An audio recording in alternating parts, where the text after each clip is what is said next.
Hello students. Date है आज 10 जुलाई 2025। Start करते हैं आज का डेली न्यूज़ को डिस्कशन। सबसे पहले नेशनल न्यूज़ में एक इम्पॉर्टेंट न्यूज़ है गुजरात की। ये गुजरात में एक ब्रिज है, ये ब्रिज कोलैप्स हो गया है। ये ब्रिज जो है ये वडोदरा डिस्ट्रिक्ट में महिसावर रिवर के ऊपर बना हुआ था। It was 43 year old bridge और ये ब्रिज का नाम था गंभीरा ब्रिज। तो ये गंभीरा ब्रिज जो है ये कोलैप्स हो गया है। इसके कोलैप्स होने के कारण 11 लोगों की डेथ हुई है, इंक्लूडिंग 3 फ्रॉम अ फैमिली। तो ये ब्रिज के बारे में, ये कोलैप्स के बारे में एक बहुत इंपॉर्टेंट चीज़ आपको याद रखना है। जैसे why is this important for exam, क्योंकि ये ब्रिज के कोलैप्स होने का जो भी रीज़न आएगा, अभी there the reason official reason is not of yet stated, but जो भी इसका रीज़न होगा उसके बेसिस पे इसका जो सोल्यूशन होगा वो रिकमेंडेशन बनाया जाएगा।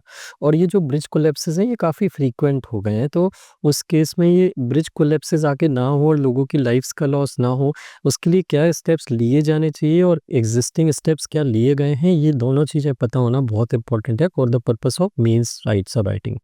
तो यहाँ पे ये चीज़ आपको याद रखिएगा। इस ब्रिज का एक और सिग्निफिकेंस था, जैसे गुजरात, ये गुजरात स्टेट है, तो गुजरात स्टेट के इस पार्ट को सौराष्ट्र बोलते हैं and this is the central Gujarat. Central Gujarat is where Ahmedabad and Vadodara lies. तो ये बहुत ही इकोनॉमिक सेंटर्स हैं सेंट्रल गुजरात, इस रीजन के, गुजरात स्टेट के। तो ये जो गंभीरा ब्रिज था ये सेंट्रल गुजरात को ये सौराष्ट्र रीजन से कनेक्ट करता था और ये इसकी बहुत बड़ी इंपॉर्टेंस थी। तो इसका कोलैप्स होना यहाँ की कनेक्टिविटी को भी बेसिकली डिसरप्ट करता है। सो ये पहली न्यूज़ है जो आपको यहाँ पे पता होना चाहिए। उसके बाद सेकंड न्यूज़ या second section comes the world affairs, defence and security.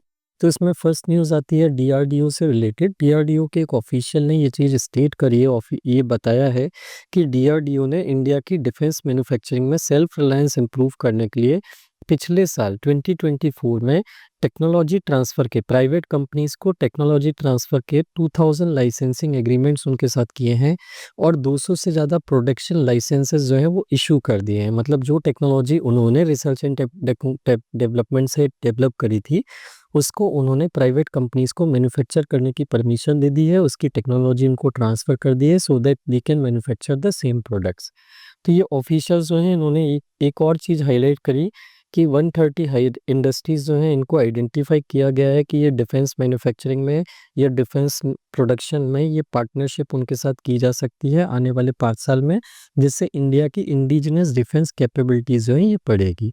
यहाँ पे मैं आपको एक बहुत अच्छा होमवर्क दे रहा हूँ। जैसे इंडिया जो है पिछले 10 सालों में as a defence manufacturing hub emerge हुआ है, हमारी इंडिजिनस मैन्युफैक्चरिंग बहुत ज़्यादा बढ़ी है और उसके साथ साथ में हमारे डिफेंस एक्सपोर्ट्स भी बहुत ज़्यादा बढ़े हैं। हम बहुत सारी कंट्रीज़ को डिफेंस के प्रोडक्ट बना के एक्सपोर्ट करने लगे हैं। तो आपको मुझे ये बताना है कि इंडिया का करंट एक्सपोर्ट वैल्यू कितना है, हम कितने वैल्यू की डिफेंस एक्सपोर्ट करते हैं करंटली। लास्ट ईयर जो हमने कितनी वैल्यू, कितनी मनी वैल्यू का हमने डिफेंस का एक्सपोर्ट किया है दूसरी कंट्री को, ये आपको मुझे कमेंट सेक्शन में वीडियो में बताना है। उसके बाद नेक्स्ट क्वेश्चन आता है, नेक्स्ट ईस्ट आर्टिकल आता है इंडिया ब्राज़ील का। अभी यहाँ पे प्राइम मिनिस्टर हमारे 5 नेशन की विजिट पे थे, हम पिछले पूरे हफ्ते यही चीज़ डिस्कस करते रहे। तो यहाँ पे अभी उनकी फोर्थ स्टेट की जो विजिट थी, फोर्थ नेशन विजिट जो थी वो थी ब्राज़ील में। तो वहाँ पे उन्होंने इंडिया के ब्राज़ील के प्रेसिडेंट के साथ जब मीटिंग हुई, लुइस इनाशियो लुला डी सिल्वा, इनके साथ जब इनकी मीटिंग हुई तो मीटिंग में इंडिया और ब्राज़ील के बीच में 6 एग्रीमेंट्स जो हैं वो साइन हुए हैं। दोनों कंट्रीज़ के बीच में कोऑपरेशन बढ़ाने के लिए दोनों कंट्रीज़ ने 6 एग्रीमेंट और कुछ मेमोरेंडम ऑफ अंडरस्टैंडिंग अलग-अलग फील्ड में साइन किए हैं, जिसको हम अभी देखेंगे। But the broad theme is, दोनों कंट्रीज़ ने ये डिसाइड किया है कि कोऑपरेशन को इतना बढ़ाना है कि आने वाले 5 साल में दोनों कंट्रीज़ के बीच का जो ट्रेड है वो डबल हो जाए, $20 बिलियन तक पहुंच जाए। प्राइम मिनिस्टर और जो वहाँ के ब्राज़ील के प्रेसिडेंट थे उन्होंने मल्टीपल सेक्टर्स में कोऑपरेशन एग्रीमेंट और एमओयू साइन किए हैं that range from energy, agriculture, technology, in fields में भी किए हैं। Apart from it terrorism, digital transformation, intellectual property और रिन्यूएबल एनर्जी, इन सारे सेक्टर्स में इंडिया और ब्राज़ील ने एग्रीमेंट और एमओयू साइन किए हैं। आपको वो पूरी लिस्ट याद नहीं रखना कि इंडिया ने कौन-कौन से एग्रीमेंट या कौन-कौन से एमओयू किए। Broadly what you need to remember is कि किन-किन सेक्टर्स में हम कोऑपरेशन इंक्रीज़ कर रहे हैं और जिससे हमारी दोनों कंट्रीज़ के बीच में जो ट्रेड भी बढ़ेगा और हम दोनों कंट्रीज़ के बीच में कोऑपरेशन भी बढ़ेगा। इन केस अगर आपको याद भी रखना हो तो आप ये याद रख सकते हो कि 2 मेजर एग्रीमेंट यहाँ पे किए हैं। First is agreement on cooperation in combating international terrorism and transnational organised crime. International terrorism और ट्रांसनेशनल ऑर्गेनाइज्ड क्राइम से कॉम्बैट करने के लिए दोनों कंट्रीज इंफॉर्मेशन शेयरिंग करेंगी, कोऑपरेशन करेंगी आपस में। इनफैक्ट ब्राज़ील के प्रेसिडेंट ने अभी जो मीटिंग हुई उसमें जो पहलगाम का टेरर इंसिडेंट हुआ उसमें अनइक्विवोकली उसको मतलब एकदम ओपन वर्ड्स में उसको कंडेम किया कि ये जो टेररिज्म का ये जो तरीका है ये बहुत ही गलत तरीका है। ये जो लोगों के ऊपर सिविलियंस के ऊपर अटैक किया जाता है दिस इज़ वेरी रॉन्ग, और इसको कंट्रोल करने के लिए जो भी कंट्रीज रिस्पॉन्सिबल है उसको काम करना चाहिए। तो this is a very big deal for us. And apart from it classified information के एक्सचेंज और म्यूचुअल प्रोटेक्शन पे भी हमने एक एग्रीमेंट किया है। अपार्ट फ्रॉम इट जो जो सेक्टर्स मैंने आपको यहाँ पे नाम दिए थे उन सेक्टर्स पे हमने मेमोरेंडम ऑफ अंडरस्टैंडिंग भी किए हैं, but you don't need to remember them by heart क्योंकि वो एग्जाम में से डायरेक्टली स्ट्रेट फॉरवर्ड नहीं पूछे जाते। उसके बाद आते हैं नामीबिया पे। जैसे प्राइम मिनिस्टर मोदी जो है हमारे वो ब्राज़ील से 4th विज़िट कंप्लीट करने के बाद अब अपने लास्ट डेस्टिनेशन पे पहुँचे हैं। जैसे 5 कंट्रीज़ की जो विज़िट थी उसमें नामीबिया लास्ट स्टेट था, तो अब वो नामीबिया विज़िट पे हैं और नामीबिया पहुँचते ही उनको टॉप सिविलियन नामीबिया का जो टॉप सिविलियन अवार्ड था वो उनको ऑनर किया है। In fact this news has become quite repetitive for us क्योंकि कंटिन्यूअसली वही चीज़ हमको मिल रही है देखने के लिए, but we don't do anything about it. जैसे जो 5 नेशन की विज़िट थी, 5 नेशन में से 4 नेशन जो हैं उन्होंने प्राइम मिनिस्टर को अपने सबसे हाईएस्ट सिविलियन अवार्ड से ऑनर किया था। सिर्फ एक स्टेट ने ऑनर नहीं किया है। कमेंट सेक्शन में लिख के बताइए अब आप मुझे कि कौन सा स्टेट है जिसमें नहीं मिला, बाकी 4 स्टेट जिनमें मिला है उनके नाम लिख के बताइए so that you remember it. तो यहाँ पे उनका नामीबिया का जो सबसे हाईएस्ट सिविलियन अवार्ड है order of the most ancient welwitschia mirabilis, इस अवार्ड से प्राइम मिनिस्टर को हमारे ऑनर किया गया है।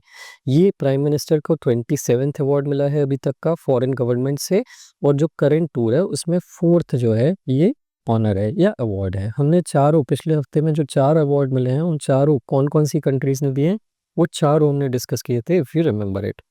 देन उसके बाद आता है 2 Indian air force pilot killed in Jaguar jet crash third since March. So this is a very concerning news. ये बहुत ही नेगेटिव न्यूज़ है इंडिया के डिफेंस सेक्टर के लिए भी और ओवरऑल इंडिया के लिए भी, क्योंकि ये जो कल आईएएफ का जो क्रैश हुआ, जेट का क्रैश हुआ, उसमें जो दोनों पायलट थे हमारे कैपेबल यंग पायलट्स थे हमारे जो इंडियन एयरफोर्स के, उनकी डेथ हो गई। तो अब ये यहाँ पे कहीं न कहीं स्क्रूटनी के लिए क्वेश्चन करता है। मार्च से लेके अभी तक जैगुआर जेट जो हैं, जो हम ट्रेनिंग के लिए यूज़ करते हैं मेनली, इनके 3 क्रैश हो चुके हैं। कॉम्बैट के लिए भी यूज़ करते हैं नो डाउट। तो यहाँ पे 3 जेट्स के क्रैश हो चुके हैं जिसमें पायलट्स की डेथ होती है। तो ये जो जैगुआर जेट क्रैश है इसके बारे में आपको पता होना चाहिए। ये one of the oldest fighter jet है हमारी जो आईएएफ की इन्वेंट्री है उसमें। इसमें ट्विन इंजन है, 2 इंजन है, सिंगल सीटर है ये। इसमें एक पायलट सिर्फ बैठ सकता है, इसको ऑपरेट करता है।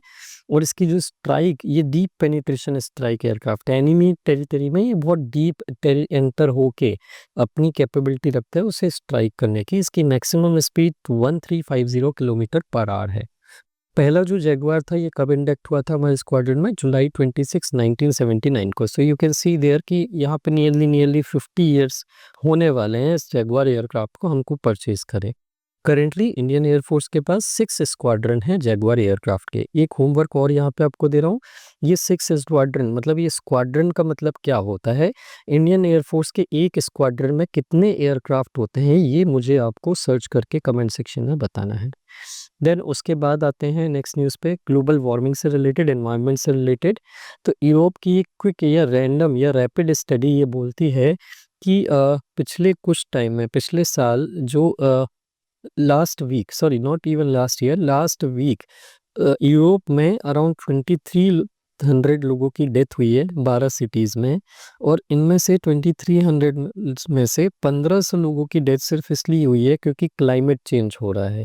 तो क्लाइमेट चेंज के कारण यूरोप में जो हीट वेव आ रही है, बहुत हाई टेम्परेचर क्लाइमेट वेदर बना हुआ है, उसके कारण 1500 लोगों की जान गई है। ऐसा ये study eight imperial and London school of hygiene and tropical medicine बोलती है।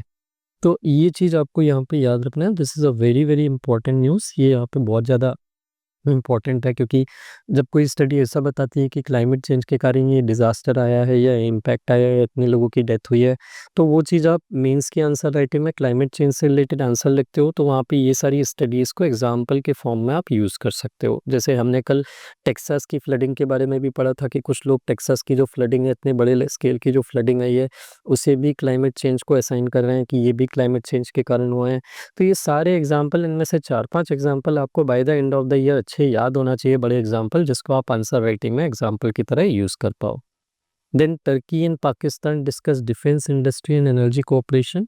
तो टर्की के फॉरेन और डिफेंस मिनिस्टर जो हैं, उन्होंने अभी रिसेंटली पाकिस्तान में विजिट किया है और उन्होंने ऐसा बोला है कि हम पाकिस्तान के साथ इकोनॉमिक, कमर्शियल और डिफेंस एंड सिक्योरिटी कोऑपरेशन, इन सारी फील्ड को बढ़ाने पे, इन सारे कोऑपरेशन को बढ़ाने पे काम करेंगे। इनके जो defence external affair foreign minister थे टर्की के, दैट इज़ फिदान, इन्होंने क्लियरली बोला कि both countries will further strengthen cooperation in the field of defence industry in the coming day. आपको पता होगा कि टर्की ऑलरेडी पाकिस्तान का बहुत ज़्यादा सपोर्ट करता है, B it the Kashmir issue, वो इंटरनेशनल प्लेटफॉर्म पे पाकिस्तान का सपोर्ट करता है। अभी रिसेंटली ऑपरेशन सिंदूर के टाइम पे जो कन्फ्लिक्ट हुई थी पाकिस्तान के साथ, उसमें भी टर्की जो है, वहाँ पे टर्की ने उनको मिलिट्री सप्लाईज जो हैं पाकिस्तान को दी थी। इनफैक्ट हमारे जो मिलिट्री कमांडर है, मिलिट्री कैप्टन है, उन्होंने, इंडियन आर्मी के सीनियर ऑफिसर हैं, उन्होंने भी क्लियरली बोला था कि ऑपरेशन सिंदूर के time we were not just fighting with Pakistan, we were fighting with 3 countries. China जो पाकिस्तान को लैब की तरह यूज़ कर रहा था, एक्सपेरिमेंट की तरह, पाकिस्तान जो सेकंड, जिससे हम डायरेक्टली डील कर ही रहे थे, और टर्की जो पाकिस्तान के थ्रू हमसे प्रॉक्सी वॉर लड़ रहा था। तो ये न्यूज़ बहुत इंपॉर्टेंट हो जाती है। टर्की और पाकिस्तान के बीच में जो रिलेशन ये डीपन हो रहा है, ये आगे चल के हमारे लिए जियोपॉलिटिकल इम्प्लीकेशन रखती है। इसके बाद आती है इकोनॉमी सेशन। इकोनॉमिक सेक्शन में यहाँ पे ये एक न्यूज़ है रिजर्व बैंक से रिलेटेड। रिजर्व बैंक की एक operations variable reverse repo rate auction जो उन्होंने कंडक्ट किए थे अभी, उसमें उन्होंने अपना जो टारगेट रखा था उससे कम रिस्पांस उनको देखने के लिए मिला। पहले तो variable rate reverse repo auction क्या होते हैं? रिवर्स रेपो ऑक्शन का मतलब होता है कि आरबीआई जब बैंक से कोई बोरोइंग करते हैं, बैंक से उधारी लेते हैं, कोई फिक्स एक इंटरेस्ट रेट देके उनको, बैंक्स को वो ऑफर करते हैं कि हम आपसे इतनी उधारी लेना चाहते हैं, बदले में हम आपको इतना इंटरेस्ट रेट पे करेंगे। This is reverse repo operation. जब आरबीआई कोई रेट, इंटरेस्ट रेट फिक्स नहीं करती, आरबीआई ये बोलती है कि हम अलग अलग अमाउंट ऑफ मनी जो है अलग अलग इंटरेस्ट रेट पे देंगे, मार्केट से फिक्स करके या मार्केट से रिलेट करके या मार्केट के बेसिस पे। तो उसमें जो, जैसे मान लीजिए आरबीआई ने इस बार 1 लाख करोड़ का टारगेट रखा था कि हम अक्रॉस द कंट्री बैंक से 1 लाख करोड़ की उधारी लेंगे।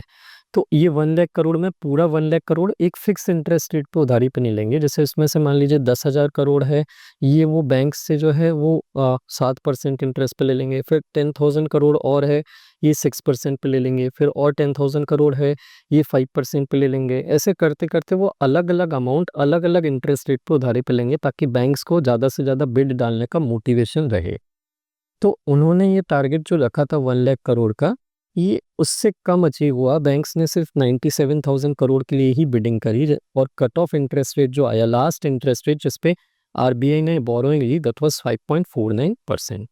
सो ये ऑपरेशंस हो गए। इसमें बस आपको इतना याद रखना है, ये प्री ओरिएंटेड न्यूज़ ज़्यादा है, तो इसमें वीआरआरआर का मतलब क्या होता है, ये प्रीलिम्स के लिए एक्सट्रीमली इंपॉर्टेंट है, क्वेश्चन में आता है, इसलिए इसको याद रखिएगा।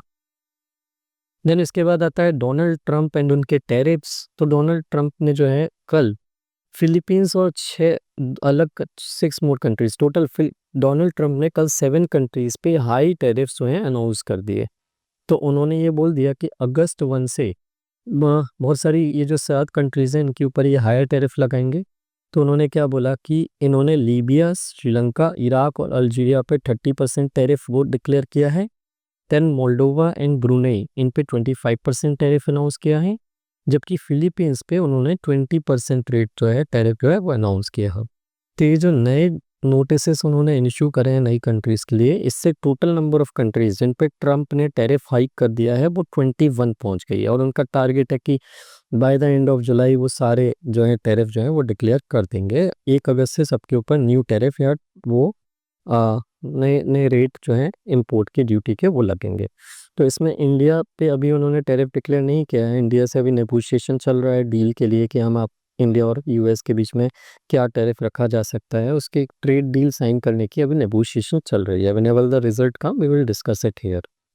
उसके बाद आते हैं साइंस की न्यूज़ पे। साइंस में एक बहुत इंपॉर्टेंट न्यूज़ कल आई थी। अर्थ जो है अगले आने वाले कुछ मंथ में बहुत फास्ट रेट से स्पिन होगी। ऐसा क्यों होगा? क्योंकि अर्थ और मून की जो रिलेटिव पोजीशन है अभी वो इस तरह से हो गई है कि उनके बीच में ग्रेविटेशनल पुल बढ़ गया है, और ग्रेविटेशनल पुल बढ़ने के कारण आने वाले 2 महीनों में 3 डेट आएगी, जुलाई 9, जुलाई 22 और अगस्त 5, जिसमें हमारे दिन, हमारे जो आज तक की प्लेनेट की रिकॉर्डेड हिस्ट्री है, उस रिकॉर्डेड हिस्ट्री में सबसे शॉर्ट डेज रहेंगे। जैसे कल जो 9 जुलाई था, ये प्लेनेट की रिकॉर्डेड हिस्ट्री में सबसे छोटा दिन था। छोटा दिन क्यों था? क्योंकि अर्थ का रोटेशन बहुत ज़्यादा फास्ट हो गया था। तो जो नॉर्मल डे हमारा होता है, आने वाली ये जो 3 डेट हैं, उन 3 डेट में हमारा जो डे होता है वो डे 1.3 से 1.51 मिली से सेकेंड छोटा रहेगा। This does not feel so much big to us, और हम तो इसको मेजर भी नहीं कर पाते नॉर्मल क्लॉक से। To measure the difference in time, ये एटॉमिक क्लॉक्स यूज़ की जाती हैं। तो ये एटॉमिक क्लॉक्स के थ्रू हमको पता चलेगा कि कितना शॉर्ट वो हमारा जल्दी या कितना शॉर्ट हमारा डे रहा इन 3 डेट्स को। So this is another very important news which you need to remember for the purpose of mainly prelims. Mains के लिए इसका बहुत कुछ खास importance नहीं है. So this completes our news of the day. I hope all the important news were clear to you. If you like the video, please do share it with your friends who are preparing for the exam. Thank you very much for watching the video.